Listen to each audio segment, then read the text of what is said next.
আসসালামু আলাইকুম, আমি মোহাম্মদ সারাত হোসেন সোহেল অকুপেশন নিয়ে কথা বলি। আজকের বিষয় হচ্ছে পোস্টেড ব্লাইন্ড।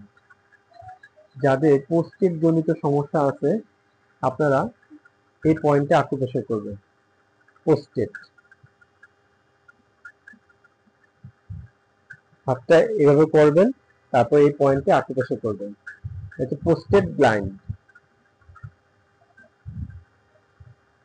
এভাবে এভাবে যাদের পোস্টেড জনিত সমস্যা আছে, পোস্টেড এনলার্জমেন্ট, পোস্টেড প্রস্রাব ধরে রাখা যায় না, প্রস্রাব ওয়াশরুমে যাওয়ার আগে প্রস্রাব পড়ে যায়, ধারণ ক্ষমতা কম, প্রস্রাব ধরে রাখতে পারে না, সেই জন্য আপনারা এই পয়েন্টে আকুপ্রেশার করবেন।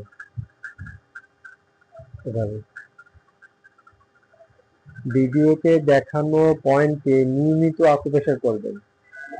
এখানে 50টি চাপ দিবেন। ভিডিওতে দেখানো নিয়মিত পয়েন্টে আকুপ্রেশার করবেন। সপ্তাহে 6 দিন, একদিন বিরতি দিবেন।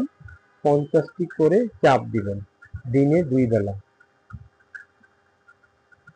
হচ্ছে পোস্টেড ব্লাইন্ড।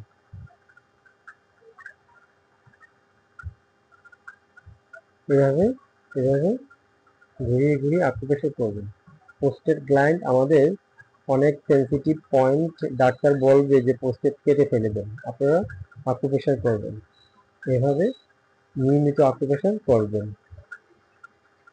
নিয়মিত আকুপ্রেশার করলে আপনি পোস্টেড ক্যান্সার থেকে মুক্তি পাবেন, পোস্টেড জনিত সমস্যা থেকে মুক্তি পাবেন। ডাক্তার আপনাকে টেস্ট দিবে, পিএইচএ টেস্ট করার জন্য।